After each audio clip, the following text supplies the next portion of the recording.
monde moderne telle qu'elle n'a encore jamais été racontée. Une perspective nouvelle qui montre comment la civilisation s'est propagée à travers le monde. Depuis l'aube de l'humanité et l'apparition des premières cités et des premiers empires, jusqu'à la croyance en un Dieu unique. Nous allons suivre l'avancée des peuples originaires du Proche-Orient. Une région extraordinaire qui, pendant des millénaires, a constitué un lien vital entre l'Asie, l'Afrique et l'Europe. Un carrefour économique, scientifique et culturel.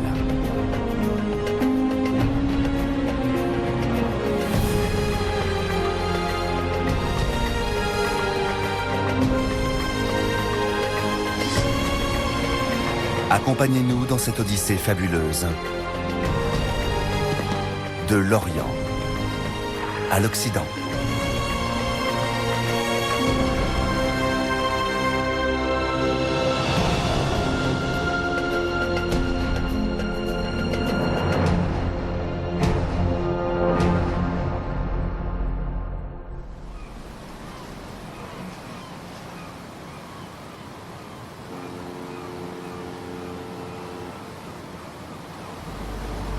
Istanbul.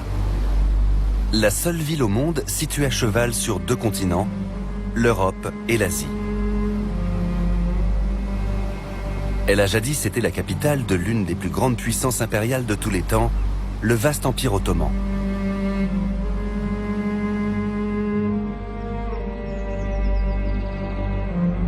À mesure que le rêve d'une grande dynastie a pris forme, le sultanat ottoman est devenu une puissance majeure de l'Europe de la Renaissance. Le dynamisme et la sophistication de la cour du palais de Topkapi inspiraient crainte et fascination au sein de l'Empire ottoman et par-delà ses frontières. À son apogée, l'Empire était devenu invincible sur terre comme sur mer.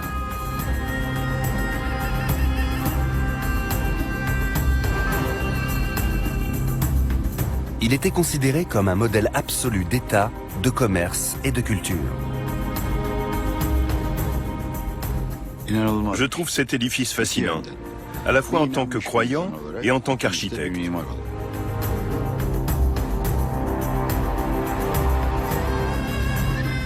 Mais un vent de changement allait menacer l'existence même de cet empire florissant. Un formidable bouleversement s'est opéré au XIXe siècle. Ils ont compris qu'ils ne pouvaient pas survivre sans se tourner vers l'extérieur.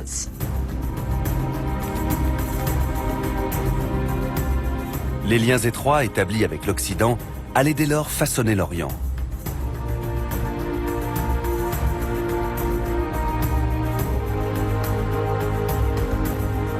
Voici l'histoire des relations entre l'Empire ottoman et le monde occidental.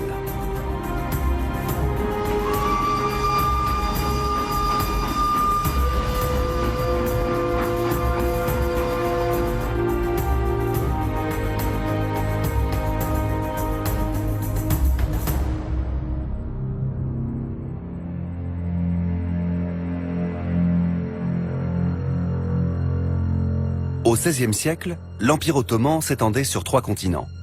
Les Ottomans contrôlaient la plupart des pays de l'Asie occidentale, l'Afrique du Nord et l'Europe du Sud-Est.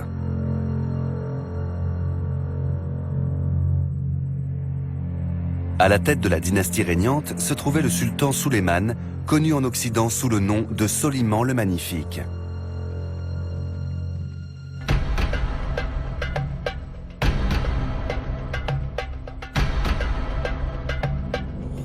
En 1529, les 300 000 janissaires de la machine de guerre ottomane étaient aux portes de Vienne.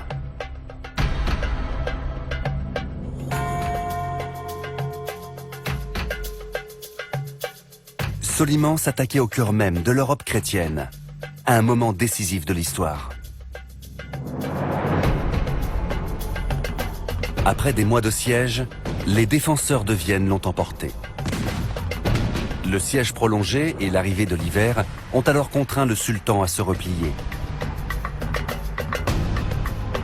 Mais si leur progression avait été enrayée à Vienne, les Ottomans maintenaient leur présence en Europe. Au sein de l'Empire, leur richesse et leur puissance semblaient intactes.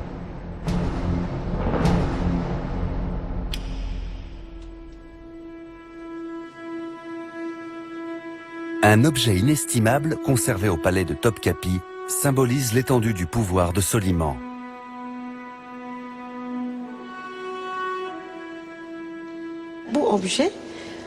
Voici l'une des épées du sultan Soliman, une de celles qui porte son nom. Elle reflète le raffinement de l'époque de Soliman. C'est une arme de très bonne qualité, à la fois simple et sophistiquée. Sur la lame, il y a un nom gravé, parfois des poèmes ou des prières. Mais en général, les épées personnelles du sultan indiquent son titre. Sultan Süleyman Shah bin Salim Shah. La fin de l'inscription est effacée, mais on devine le titre complet.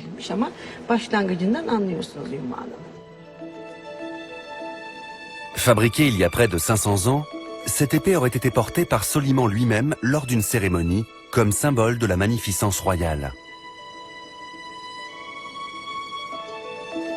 Elle montre que le sultan avait accès aux meilleurs matériaux et pouvait attirer les artisans les plus talentueux de tout l'Empire et des régions voisines.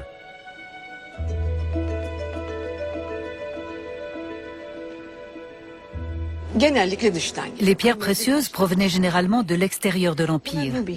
Ici, il s'agit d'un rubis. Les rubis venaient le plus souvent de pays comme l'Inde ou la Birmanie. Ces pierres proviennent du village de Firouz, en Iran, d'où leur nom de Firouzé en turc. C'est ce que les Occidentaux appellent des turquoises, qui signifie pierre turque.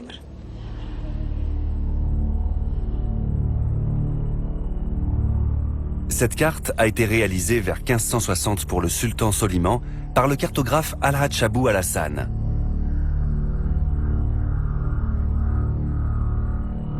Les drapeaux ottomans flottant sur des villes comme Belgrade, Buda et Rhodes montrent que malgré le revers essuyé à Vienne, la plus grande partie de l'Europe se trouvait alors sous domination ottomane.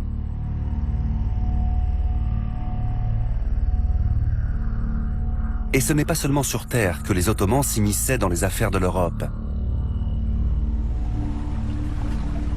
La flotte de guerre de Soliman était devenue un fléau pour l'Occident chrétien.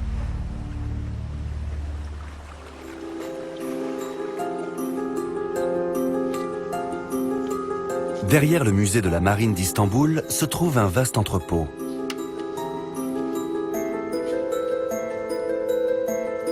Il abrite un butin inestimable.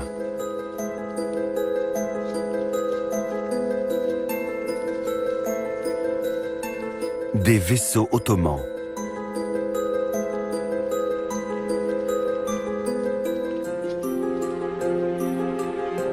Ces galères et caïques impériaux voguaient jadis sur la mer Noire et la Méditerranée.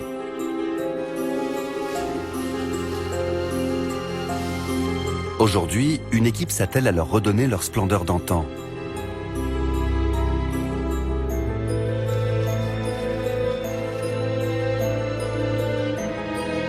Ces bateaux sont les reliques d'une époque où les Ottomans étaient reconnus tant par leurs alliés que par leurs ennemis, comme les seigneurs des mers.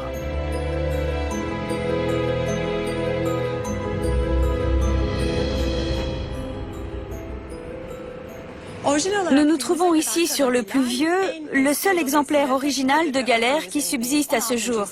Il date du XVIe siècle. Aucun historien de la Méditerranée ne peut rester insensible face à un tel joyau. Chaque banc est prévu pour 3 rameurs. Il y a 24 bancs par rangée, ce qui fait au total 144 rameurs.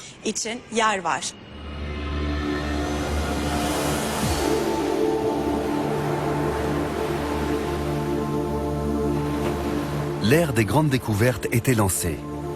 Les États européens s'employaient à coloniser le Nouveau Monde. Le commerce des épices s'étendait alors jusqu'à l'océan Indien. Les flottes ottomanes ont ensuite tenté de monopoliser ce commerce lucratif des épices en provenance de l'Orient. Elles se sont emparées d'avant-postes stratégiques sur les rives et dans les îles, faisant de la Méditerranée leur chasse gardée.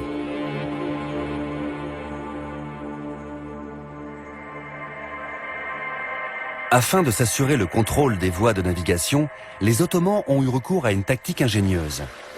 Les innombrables pirates et corsaires qui écumaient les mers étaient pour la plupart des pilleurs sans foi ni loi. Toutefois, en nouant des alliances secrètes, le sultan Soliman a promu au grade d'amiral les plus habiles d'entre eux.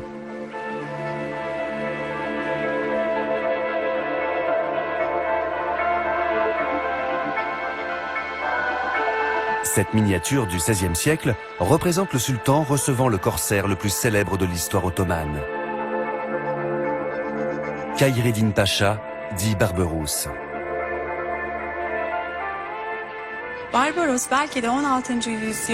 Barberousse est l'un des personnages les plus charismatiques de l'Europe du XVIe siècle.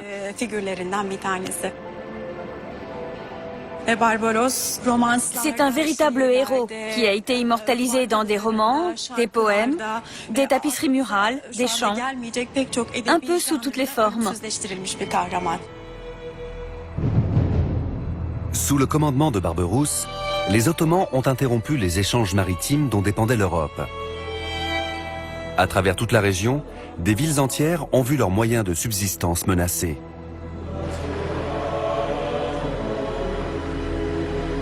Bien que divisés par des conflits internes, les pays de l'Europe du XVIe siècle avaient désormais un ennemi commun. Les Ottomans représentaient une telle menace que l'Europe occidentale a constitué une sainte ligue pour se défendre. Deux des plus grandes flottes de guerre au monde se sont affrontées à Lépante, au large des côtes grecques. La bataille de Lépante est souvent considérée comme un point de rupture.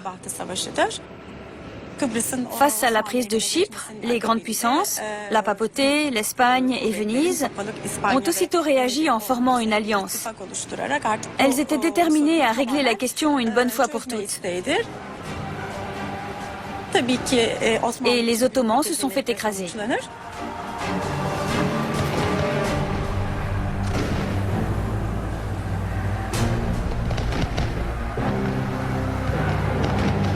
Au cours de la bataille, les Ottomans ont perdu 4 fois plus de vaisseaux et 2 fois plus de soldats que les Européens.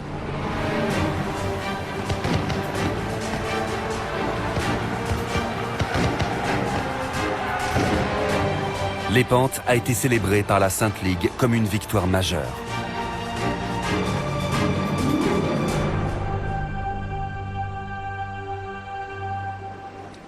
Les Européens nourrissaient désormais l'espoir de regagner le contrôle de la Méditerranée.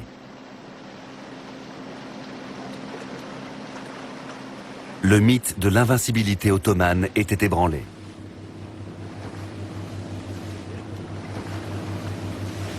En Occident, cette bataille navale est traditionnellement perçue comme un tournant majeur dans la lutte contre les Ottomans.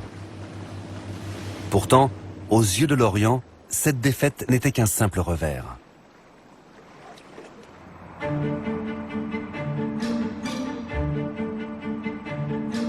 En l'espace d'un an, les Ottomans ont reconstitué leur flotte. Lépante était loin d'avoir réduit à néant la puissance ottomane. Dans leurs relations avec les Ottomans, les puissances commerciales européennes s'efforçaient de maintenir un équilibre délicat entre alliance et défense.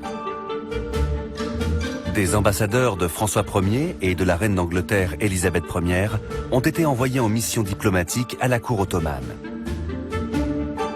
Des traités d'amitié et de commerce étaient devenus essentiels au maintien des relations. Cette miniature ottomane représente Jean II, roi de Hongrie, rendant hommage à Soliman.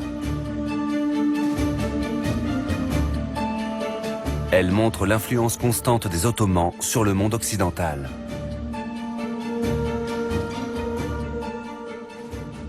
On ne peut pas parler de l'Europe sans évoquer les Ottomans et inversement. Ce n'est pas seulement vrai à l'époque de Soliman, ça se vérifie du début à la fin de l'Empire ottoman. L'identité européenne s'est construite à la fois sur la base de cette alliance et de cette opposition aux Turcs. Les deux entités se sont forgées mutuellement. Au palais de Topkapi, les ambassadeurs occidentaux ont découvert une cour fabuleuse de par sa richesse, son raffinement et son faste, qui égalaient ceux des plus grandes cours de la Renaissance européenne.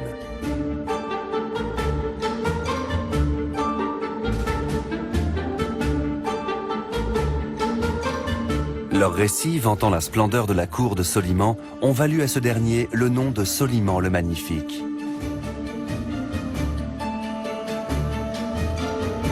Mais le plus grand legs laissé par Soliman est sans doute un système de gouvernement qu'il a créé et qui est toujours utilisé aujourd'hui un peu partout dans le monde. La seconde partie du règne de Soliman est marquée par la création du premier gouvernement moderne. Ce gouvernement reposait sur une armée régulière, un système fiscal solide et une bureaucratie forte. En le prenant pour exemple, les gouvernements européens ont ouvert une ère nouvelle, inspirée par les principes de l'État moderne. Topkapi n'est pas seulement devenu une référence en matière de gouvernance, c'était également un modèle de création artistique. Mariant les divers styles de l'Occident et de l'Orient, les Ottomans y ont forgé leurs propres moyens d'expression.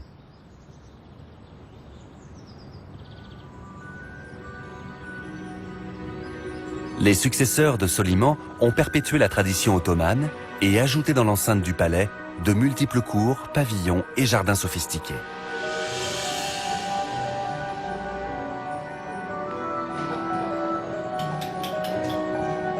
Une équipe de restauration s'attache à reproduire le travail de maîtres artisans de l'époque classique.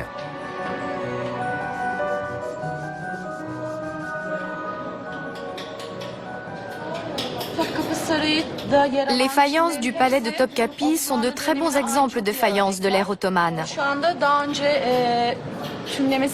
En ce moment, on repeint les parties restaurées des carreaux originaux en utilisant exactement les mêmes couleurs.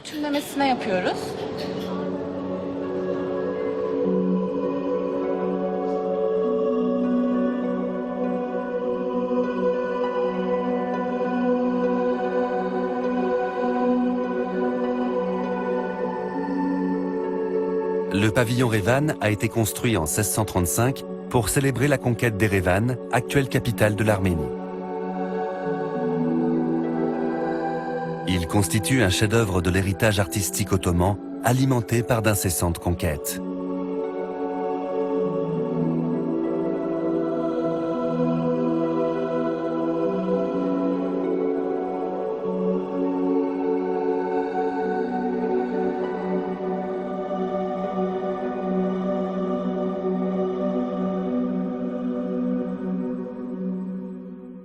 Vers la fin de son règne, à l'âge de 54 ans, Soliman avait atteint le sommet de sa puissance.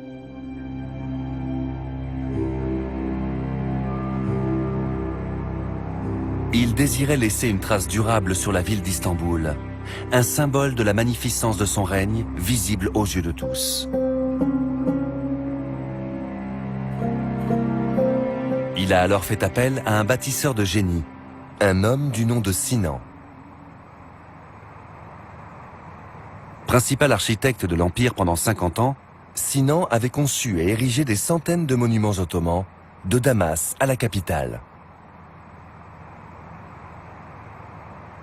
Soliman lui a demandé de bâtir le complexe le plus monumental de l'histoire d'Istanbul, la mosquée de Soliman ou mosquée Süleymaniyye.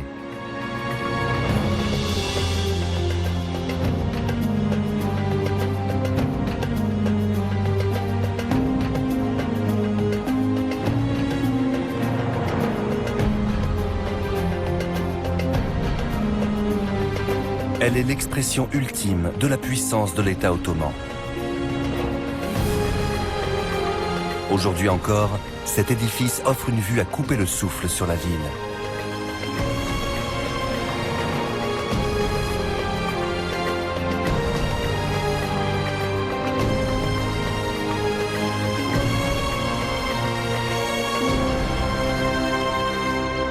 Outre la mosquée, Sinan a fait ériger 4 écoles, une soupe populaire, un hammam, un caravansérail, un hôpital, ainsi que le tombeau qui serait la dernière demeure du sultan Soliman.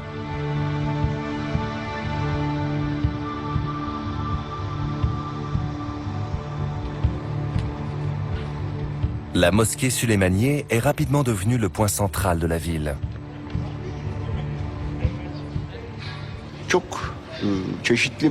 Des gens venus des quatre coins de la ville s'y rassemblaient chaque vendredi pour prier. C'était l'occasion de retrouver des amis, des connaissances, des personnes qu'ils n'avaient pas vues depuis longtemps. Ils prenaient plaisir à discuter, à être ensemble, comme autrefois les Grecs sur l'Agora ou les Romains sur le Forum. C'est la continuation moderne d'une tradition antique.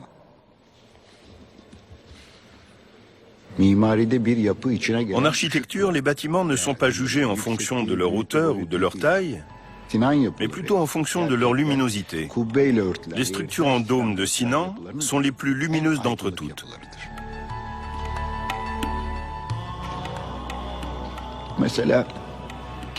Dans les églises, on se sent parfois tout petit.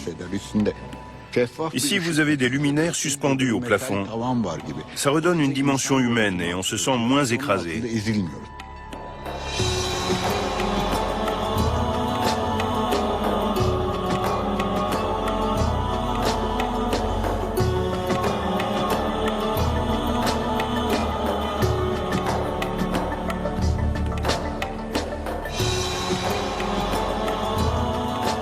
Cette harmonie de formes géométriques complexes marque l'aboutissement des efforts déployés toute sa vie durant par Sinan. Il a voulu créer un espace unifié et reproduire dans la pierre la vision ordonnée du monde qui caractérisait les Ottomans.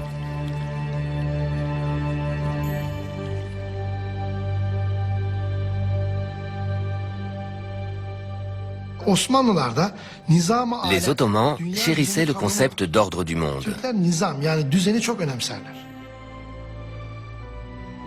Ils attachaient beaucoup d'importance à l'ordre. Ils s'organisaient très méthodiquement et avaient l'esprit pratique.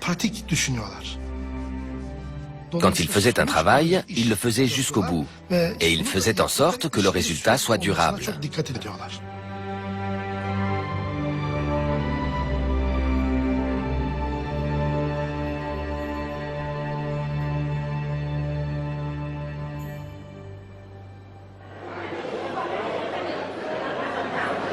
La fin du XVIIe siècle et le début du XVIIIe sont traditionnellement considérés comme le début du déclin de l'Empire ottoman. Pourtant, celui-ci était alors florissant.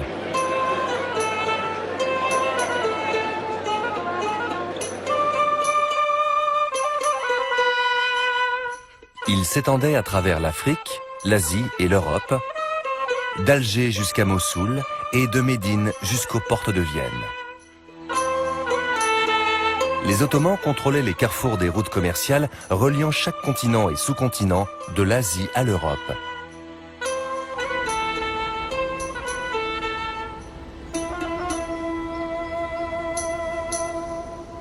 Les marchands ottomans prospéraient dans les capitales et les provinces côtières. La petite ville de Birgi, à l'ouest de l'Anatolie, a conservé son caractère ottoman. Entre les maisons traditionnelles, subsiste un vestige de cette période d'opulence.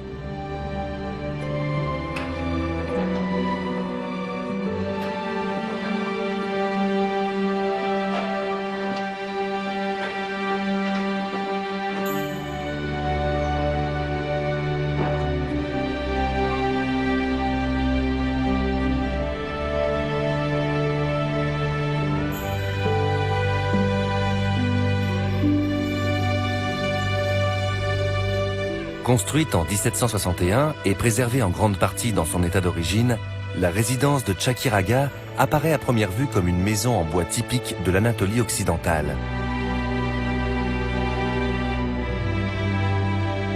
Ce magnifique bâtiment de 3 étages appartenait à Şerif Ali Aga, le propriétaire de la tannerie locale.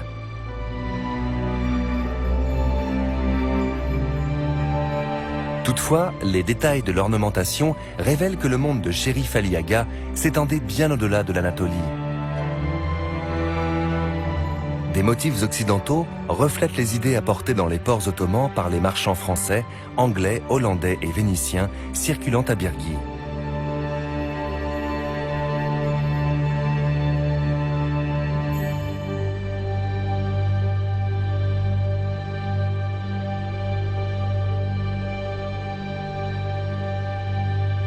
Et derrière ces frises se cache une histoire. Les deux épouses de Şerif Ali Aga, originaires pour l'une de la ville animée d'Istanbul et pour l'autre du port de commerce d'Izmir sur la mer Égée, se languissaient de leur ville natale. Pour leur être agréable, leur mari fit peindre leurs villes respectives sur les murs de leur chambre.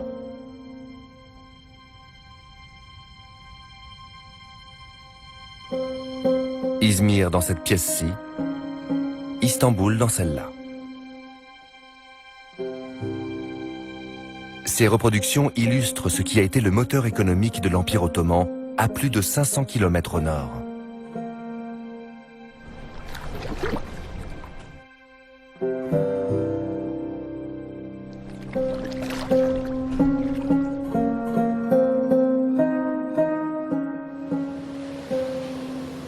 L'avènement de l'époque moderne allait poser de nouveaux défis aux Ottomans. La pression et l'influence de l'Europe se faisaient désormais sentir jusqu'à Istanbul. L'élite ottomane a été l'un des vecteurs du changement. Aujourd'hui encore, lorsqu'on navigue sur le Bosphore, on perçoit les effets de cette période de transition. Le Bosphore est révélateur du changement qui s'opère à cette époque. Au XVIIIe siècle, le centre-ville éclate. Le palais n'est plus confiné dans l'enceinte de la ville. Le Bosphore commence à apparaître aux yeux des sultanes, des hauts dignitaires et du sultan lui-même comme un lieu où on peut parader, faire étalage de sa richesse, en faisant construire ces nouveaux types de villas au bord de l'eau. Sur ces rives ont fleuri de luxueuses demeures de style occidental.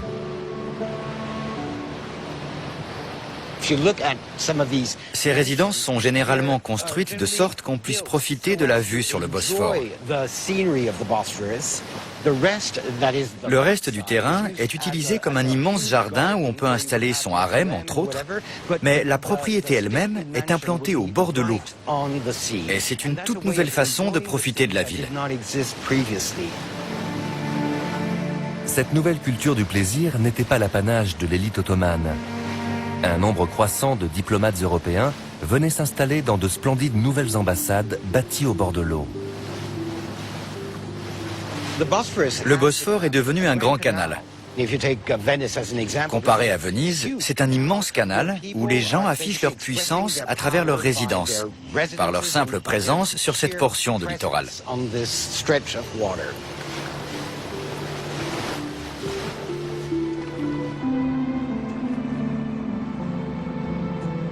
Cette majestueuse voie navigable marquait la frontière entre l'Europe et l'Asie.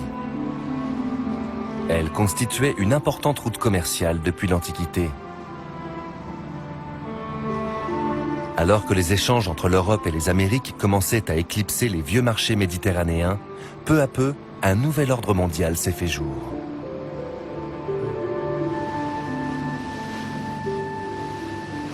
Au XVIIIe siècle déjà, on sent que la société évolue. La Méditerranée est marginalisée. Pareil pour les Ottomans, Venise, les Espagnols.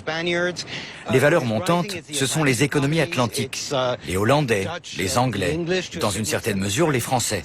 Le monde évolue, l'équilibre du monde évolue. Et dans ce nouveau monde, les Ottomans sentent qu'ils n'influent plus sur la modernité, sur le cours des événements.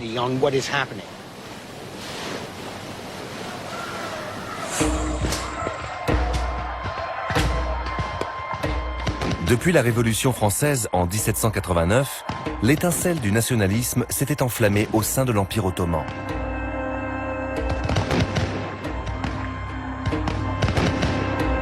Dans un monde nouvellement industrialisé, une grande vague de troubles sociaux et politiques a commencé à monter.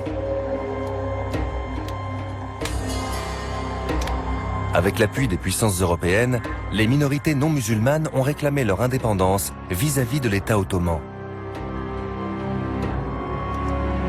En 1827, ce dernier a subi un coup dur. Au cœur de la guerre d'indépendance grecque, la France, le Royaume-Uni et la Russie ont anéanti la flotte ottomane lors de la bataille de Navarin. Le nationalisme avait commencé à déchirer le monde ottoman. En 1830, les Ottomans ont été contraints de reconnaître l'indépendance de la Grèce. Par ailleurs, leur contrôle sur l'Égypte n'avait guère plus de réalité que son nom. En 1875, cela a été au tour de la Serbie, du Monténégro, de la Valaquie et de la Moldavie de déclarer leur indépendance.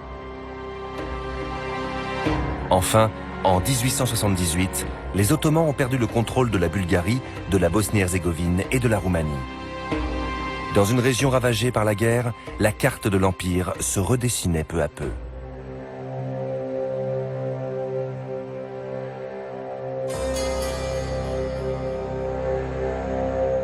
Il devenait urgent d'empêcher sa désagrégation complète.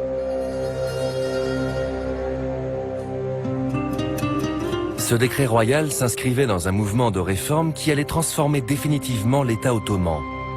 Le Tanzimat, un mot signifiant réorganisation.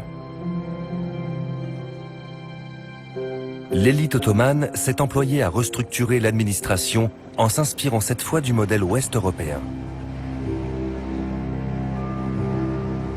C'est dans l'armée que se faisait le plus vivement sentir cette nécessité de réorganisation. Des uniformes et des pièces d'artillerie ont été importés depuis l'Angleterre et la France. Peu à peu, une armée ottomane moderne s'est mise en place.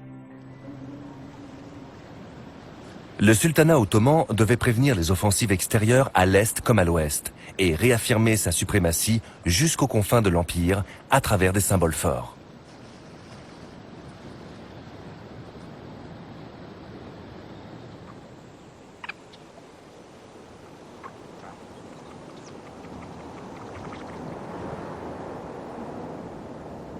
Nous sommes ici à plus de 1200 km d'Istanbul, à l'est de l'Anatolie. Sur la route de la soie, près de la frontière iranienne et face au mont Arafat, les effets du nouvel ordre mondial émergent sont des plus visibles. Ils se manifestent sous la forme du palais d'Ishak Pacha.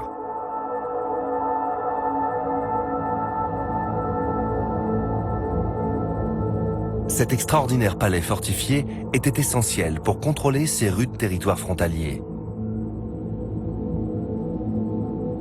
Il a constitué un noyau stratégique au cours du conflit territorial qui a opposé 2 ans durant les empires ottomans et perses au début du XIXe siècle. Ce monument est à lui seul un véritable carrefour de civilisation.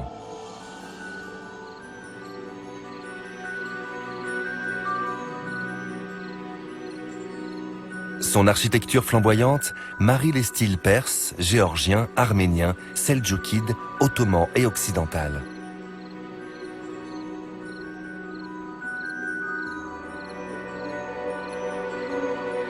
L'intérieur rappelle à plus d'un titre le palais de Topkapi en version miniature. Le palais comporte des cours de justice, un harem et une magnifique mosquée privée aux dimensions impériales.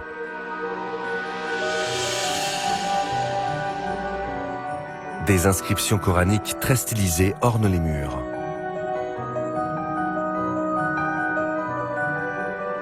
Édifié à la demande du gouvernement central, ce palais a été étroitement contrôlé depuis Istanbul pendant près de 200 ans. C'est le symbole ultime de la puissance ottomane dans l'Anatolie orientale. La marque des efforts déployés par les Ottomans pour maintenir leur emprise, même sur les territoires les plus reculés de leur empire.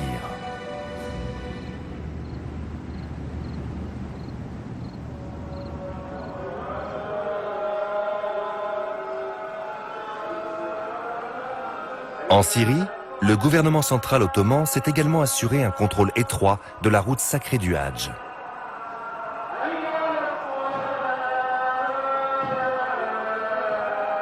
Damas, joyau de la couronne ottomane et reflet de la richesse de l'Empire.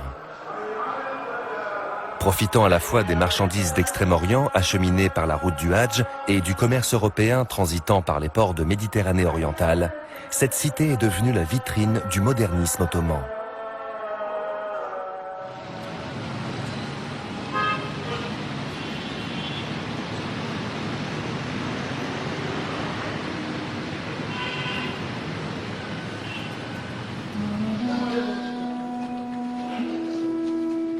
Au cœur de la vieille ville, dans un enchevêtrement de ruelles, se trouve un trésor du 19e siècle.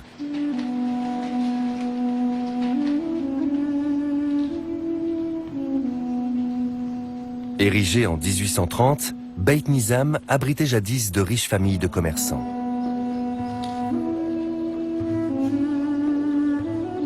À première vue, il s'agit d'une maison damascène traditionnelle. Les maisons damascènes sont toutes bâties sur le même modèle. Tout tourne autour d'une cour intérieure, c'est l'élément central. On a une grande cour avec des arbres, des fontaines. Et sur le côté sud, toujours cet iwan où l'on reçoit les invités.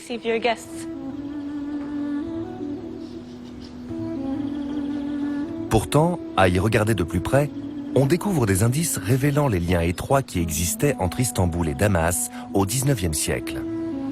Dans ce cadre arabo-ottoman, diverses influences, anciennes et nouvelles, se reflètent sur les murs. Les motifs que vous voyez là-bas sont très typiques. Ils datent probablement du XIIIe siècle. Plus tard, aux alentours des années 1830, on voit apparaître des choses nouvelles. C'est ce qu'on appelle le baroque ottoman, un style beaucoup plus voluptueux, avec un relief bien plus marqué, des sculptures tridimensionnelles très chargées. Le baroque ottoman est un épisode très particulier de l'histoire de l'architecture d'intérieur, car il est directement lié aux tentatives de modernisation de l'Empire ottoman.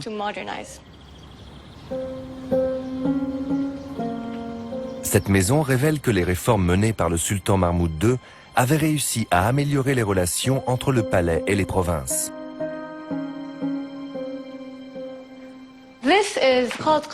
Ici, c'est ce qu'on appelle le monument aux grands hommes.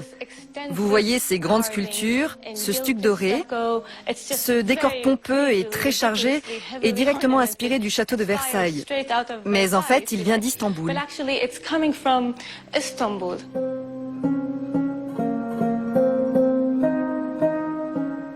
Au lieu des murs blancs typiques des maisons damascènes, on trouve ici des fresques de style italien.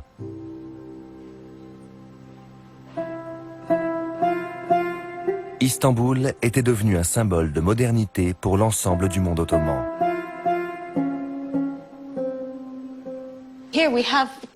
Vous avez ici des paysages d'Istanbul, un dôme, un minaret. On mêle l'identité ottomane islamique à la richesse et à la force du style baroque, très en vogue à l'époque en Europe. Maintenant, regardez le plafond. On voit immédiatement les symboles du sultan ottoman.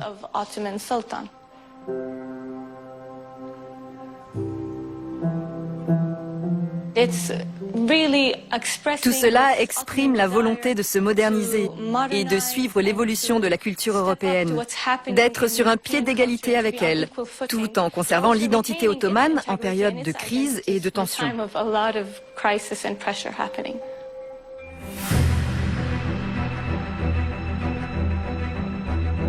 Pourtant, malgré les efforts faits pour consolider l'Empire, l'axe central de l'économie et de la politique mondiale se décalait inéluctablement vers l'Ouest. Les usines des pays européens, nouvellement industrialisées, tournaient à plein régime. Les étals des bazars ottomans ont peu à peu été inondés de biens d'équipements ménagers et même de tissus en coton fabriqués en Europe. Les caisses de l'Empire se vidaient à toute vitesse. Des pays comme la Grande-Bretagne et la France ont alors profité de leur avantage économique pour exiger des traités commerciaux plus favorables. Au fil des interactions entre ces deux mondes, la culture ottomane a marqué durablement l'Europe occidentale. La fascination pour le monde ottoman a été l'une des composantes d'un nouveau mouvement intellectuel né en Occident, l'orientalisme. Pour la première fois, des traductions de grandes œuvres du Proche-Orient, telles que les Roubaïtes d'Omar Khayyam ou les Mille et une nuits, sont apparues sur les marchés occidentaux. Les traducteurs étaient des voyageurs européens.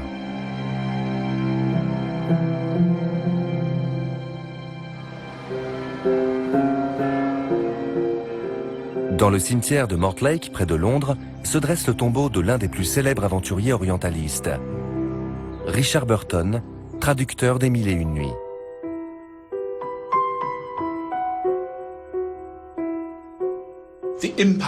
L'impact des Mille et une nuits sur la littérature britannique du XVIIIe, XIXe et XXe siècle est énorme. Je pense qu'aucun autre livre, excepté la Bible, n'a eu une telle influence. À l'intérieur du tombeau se trouvent des objets réunis lors de ses voyages à travers le Proche-Orient. Les objets suspendus ici ont été acquis à l'époque où Isabelle et lui étaient à Damas. Quand il était consul là-bas, il a accumulé toutes sortes d'objets. Il tenait beaucoup à ses cloches de chameau. Elles avaient une valeur symbolique à ses yeux.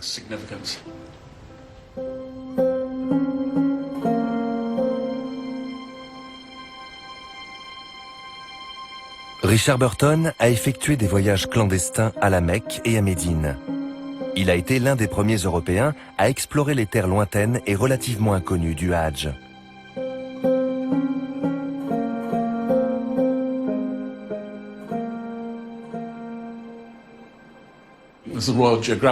C'est la Société londonienne de géographie qui a financé, non sans quelques réticences, ce pèlerinage extrêmement dangereux.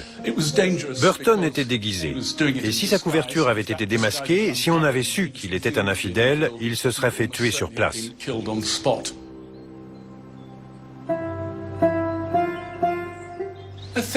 Je pense que son amour pour l'Orient était lié à la répulsion qu'il éprouvait envers la société britannique. Sa rigidité, son conformisme victorien, son manque de fantaisie. Il préférait de loin l'islam au christianisme. Les contes traduits par Richard Burton ont été célébrés comme des chefs-d'œuvre de la littérature du XIXe siècle. Mais ils donnaient du Proche-Orient l'image d'un monde rempli d'intrigues et d'incertitudes.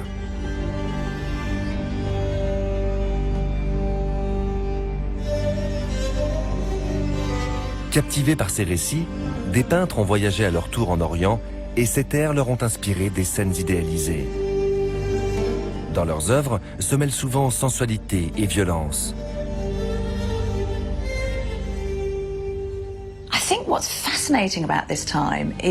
Ce qui est fascinant à cette époque, c'est que l'Orient est dépeint tantôt comme un paradis, tantôt comme un enfer. On a donc ces deux versions, d'un côté les morts, les Turcs sanguinaires, de l'autre, cette idée très romantique d'un monde mystique, sensuel, où tout est merveilleux, où flotte un parfum suave. C'était l'époque du colonialisme. Et c'est presque comme si l'Occident disait « Nous sommes à la tête d'une partie de l'Orient. Nous l'avons presque dévoilé. » Mais c'est également un monde très difficile d'accès, qui a son propre mystère. Et je crois qu'ils l'ont compris en le peignant. Même si l'Occident est physiquement présent dans de nombreux pays orientaux, il n'a toujours pas perçu l'essence même de l'Orient.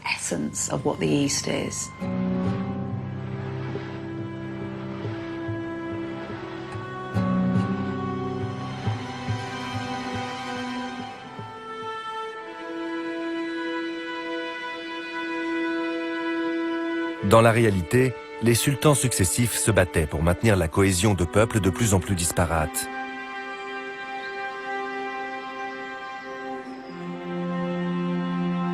Les réformes du Tanzimat ont rompu avec la tradition, abolissant l'ancien système de Millet et octroyant aux communautés minoritaires un statut égal à celui des citoyens musulmans.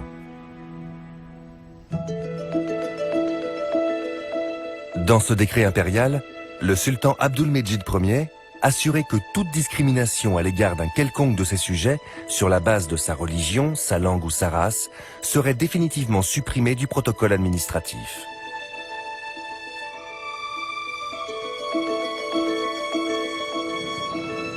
En même temps qu'ils redoublaient d'efforts pour se maintenir au niveau de l'Occident, les sultans ottomans ont transféré leur pouvoir impérial dans un nouveau lieu.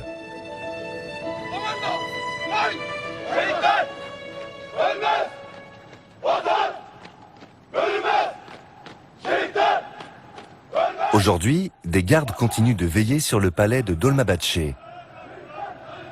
Bel exemple du style rococo, celui-ci n'a rien à envier aux châteaux européens. Cet édifice somptueux représente l'apogée de l'ère du Tanzimat.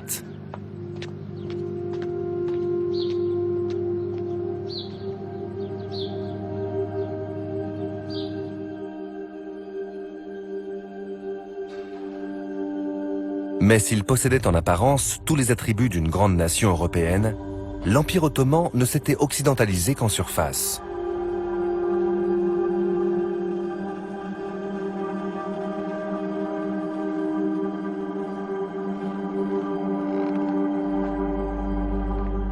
Derrière la riche façade du palais, les limites des réformes commençaient à se faire sentir.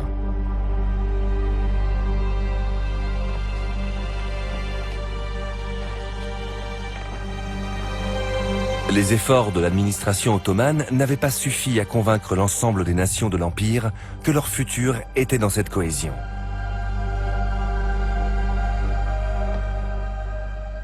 Le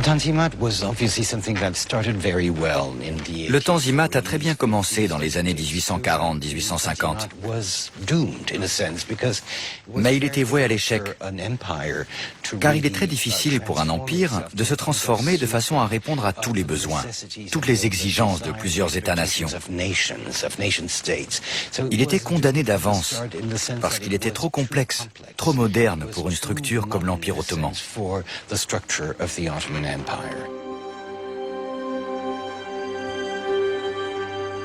Le palais de Dolmabahçe est agrémenté de meubles et d'ornements raffinés provenant essentiellement d'Europe. Pièce maîtresse de la salle de cérémonie, ce lustre, présent de la reine Victoria d'Angleterre, est le plus grand lustre en cristal de Bohême au monde.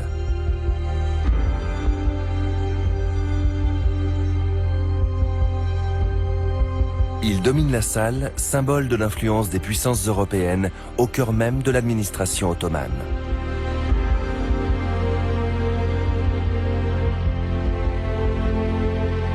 L'occidentalisation a été un processus très coûteux.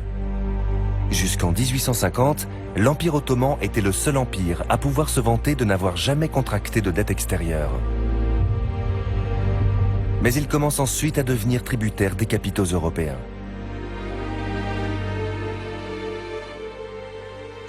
Le palais de Dolmabahçe est un véritable déploiement de puissance.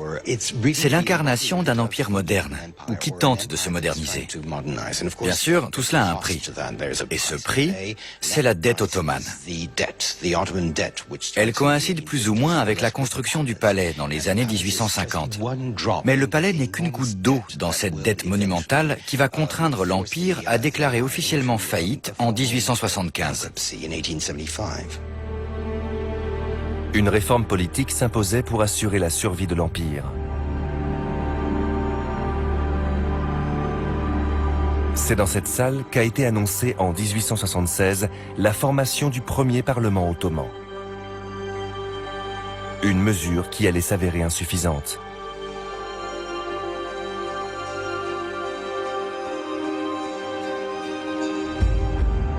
Malgré la poursuite des efforts de modernisation, le déplacement de l'axe économique et politique vers l'ouest allait sonner le glas de la suprématie ottomane.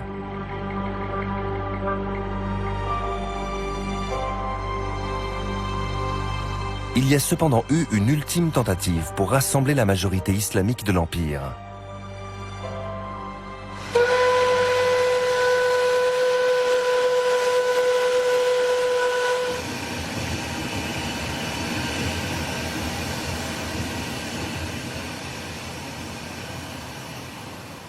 Ce dépôt ferroviaire oublié, au sud de Damas, était jadis l'une des principales étapes du pèlerinage de la Mecque.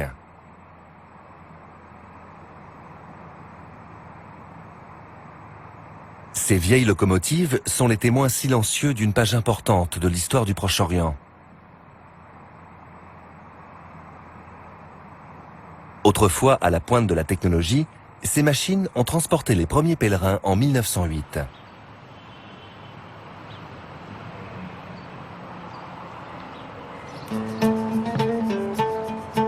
Ces derniers empruntaient le chemin de fer du Hedjaz, une voie ferrée construite sous le règne du dernier sultan ottoman, Abdulhamid II.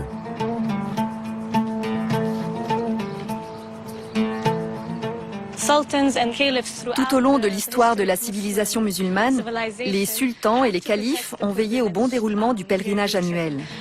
C'était un moyen pour eux de légitimer leur pouvoir. S'ils protégeaient les pèlerins, les villes saintes, c'étaient de bons chefs musulmans. Le sultan Abdulhamid a donc associé ce droit sacré à l'industrie moderne. La voie ferrée suivait l'ancienne piste des caravanes de chameaux. Grâce à elle, le voyage, au lieu de prendre 40 jours, n'en prenait plus que 4. La ligne passait par Damas et aboutissait à Médine.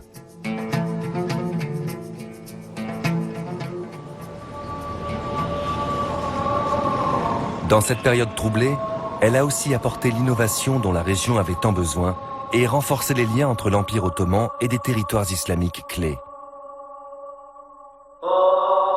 Le chemin de fer incarnait le projet d'union islamique cher au sultan. Son ambition était de rassembler les musulmans au sein de l'Empire et au-delà. 1600 km de voies ferrées ont été posées dans un désert impitoyable au cœur de l'Arabie et à travers les montagnes du Hedjaz. La main-d'œuvre était constituée de conscrits turcs, l'acier était importé de Belgique et la maîtrise technologique était assurée par des ingénieurs allemands. Le sultan Abdulhamid a fait appel au savoir-faire industriel européen. L'industrie allemande a joué un rôle majeur dans la construction de cette voie ferrée. Vous avez ici une plaque allemande et une plaque arabe, ce qui illustre la coopération entre sociétés allemandes et ottomanes. Face à l'endettement croissant de l'Empire ottoman, le projet du Hedjaz semblait un rêve impossible. Heureusement, un tiers du coût de ce vaste projet public a été financé par des dons.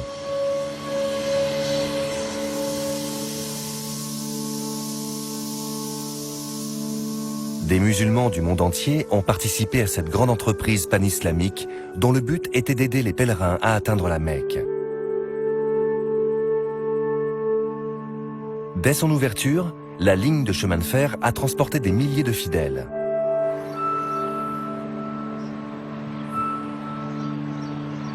Mais elle a également été prise pour cible. Au cours de la Première Guerre mondiale, le chemin de fer du Hedjaz a été irrévocablement endommagé par les attaques alliées. La liaison entre l'Empire ottoman et la Terre Sainte était rompue. Le train n'irait plus jamais jusqu'à Médine. Le projet du Hedjaz avait été une belle réussite pour le monde islamique, mais il n'avait pu endiguer la vague du changement.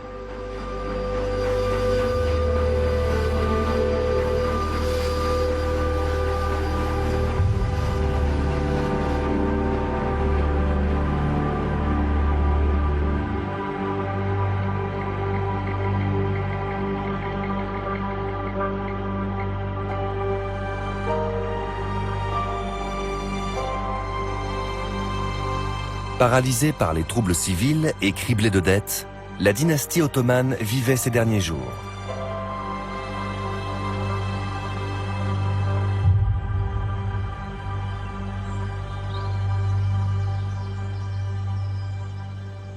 C'est au lendemain de la Première Guerre mondiale que s'est achevée l'histoire de cet empire, l'un des plus grands et des plus durables que le monde ait jamais connu.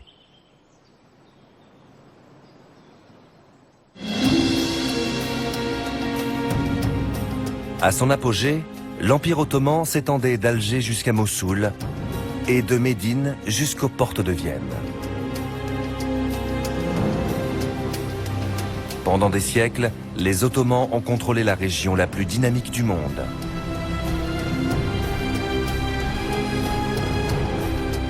Depuis les temps anciens, cette terre a modelé le monde moderne, lui donnant l'agriculture, les villes et la croyance en un Dieu universel.